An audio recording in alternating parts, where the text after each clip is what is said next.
में ड्रामा हो रहा था। ड्रामा कौन? रामायण हो रहा था।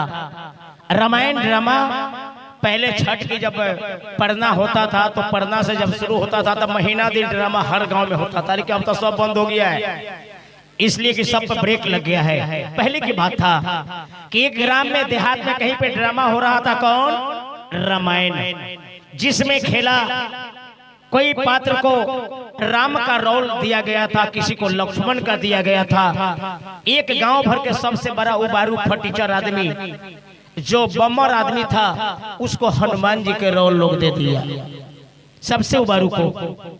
तो जब लक्ष्मण जी को जब शक्तिबान जब लगा तो उस हनुमान जी को सजीवन बूटी लाने के लिए लिफ्ट पे उड़ाया जा रहा था, लेकिन लिफ्ट तो नहीं था। मेरे जैसा डायरेक्टर एक तख्ता में रस्सी बांधकर और रेडीमेड लिफ्ट बनाकर हनुमान जी को इस तरह से बैठा दिया। रस्सी ऐसे खींचे, हनुमान जी ऐसा ऐसा उड़कर स्टेज के ऊपर चले गए। जो सुरंग बनाया गया था, हनुमान जी ऊपर उड़ के चले गए। पीछे से डायरेक्टर साहब कहते हैं कि थोड़ी देर के लिए पर्दा रोक दो, यानी पन्ना इधर से उधर उनका उलट गया था, तो थोड़ी देर के लिए पर्दा रोक दो। हनुमान जी के क्या किया, ऊपर टांग करके रस्सी को ले जाकर समियाना के चोप में बांध दिया गया। हनुमान जी ऊपर टांगल थे। जब कुछ देर हनुमान जी ऊपर टांगल रहे तो हनुमान जी ऊपर से कहते हैं अपने मन में क्या सोचते कि साला कैसा डायरेक्टर है, ये हमको ऊपर टांग के छोड़ दिया है। हनुमान जी के पल में बीड़ी सलाई था, एक बीड़ी जलाकर फुर्सत से बैठकर ऊपर पीने लगा। बीड़ी का धुआं दर्शक की ओर मारा। जब दर्शक की ओर जब बीड़ी के धुआं जब गया तो दर्शक क्या कहते हैं कि देखो हनुमान जी के मुंह से आग ही निकल रहा है, हनुमान जी आग उकल रहे हैं। सब लोग देखे कि देखो हनुमान जी के मुंह से आग निकल रहा है। अब देखिए सब लोग नाच देख रहे हैं, दो लड़का झगड़े करे के फिर जानो कहे थे कि कल हमारे दो गोली ले ला बिहान मारे।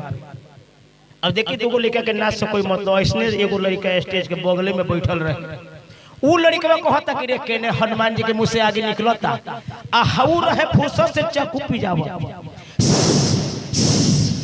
चाकू को पिजाते पिजाते वो लड़का एक बार उस जिस रस्सी के द्वारा से हनुमान जी ऊपर गए थे उस धार को एक बार उस रस्सी पर जाने दिया, रस्सी कट गई। हनुमान जी मुँह के भरे राम जी के बगल में गिर गए। हनुमान जी के अगिल के दोनों दांत टूट गया। तो राम जी को लगा शायद कि हनुमान जी सजीवन बूटी लेके चला आया, लेकिन नहीं, हनुमान तो रास्ते से चले आए थे। तो फिर राम जी क्या पूछते हैं हनुमान जी से, जरा गौर करेंगे। हनुमान कहाँ सजीवन बूटी? हनुमान मेरे भाई लक्ष्मण को देखो, देखो मेरे भाई को, कहाँ सजीवन बूटी? तो हनुमान जी को तो काफी चोट लगा था, क्रोध में थे। तो हनुमान जी क्या कहते हैं, पहले बताए साला राम इ रस्सी के कटलक। दर्शक कहे कि भाई हनुमान जी तो राम जी को गाली नहीं दिया है, ये पात्र गाली क्यों देता है?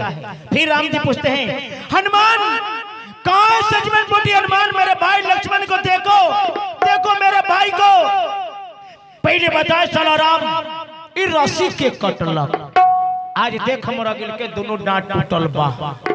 इसलिए कहा गया है फंक्शन कितना हो बड़ा क्यों नहीं हो, एक फटीचर चाहे तो फंक्शन को धो पोंछ कर बैठ सकता है। इसलिए ये संगीत कला ऐसा होता है कि एक एक आम पका हुआ गोभी मैं आप लोग को हाथ में दे दूं, एक आम अपने हाथ में ले लूं, आम को हाथ में रखने से स्वाद मालूम नहीं होगा कि आम खट्टा है या मीठा है। इसी तरह ये संगीत कला होता है। जब संगीत को जैसे कि आम मुट्ठी उधार कर ऐसा ऐसा चूसेंगे नहीं, उसका स्वाद मालूम नहीं होगा, उसी तरह ये संगीत होता है कि आप शांति से बैठकर हमारी भाषा हमारी वाणी को आप समझेंगे नहीं तो समझ में नहीं आएगा कि नाच कैसा है कैसा नहीं है। इसलिए कि आपके क्षेत्र में मैं शिवहर से चलकर 14 साल से मैं आ रहा हूँ उपेंद्र जी का कंपनी में, ढेर सारे प्यार आपके पास है, आपका भी प्यार मेरे पास है। तो एक बार इसी के साथ एक बार कस के जयकारा हो जाए, फिर चुटकुला होगा। एक बार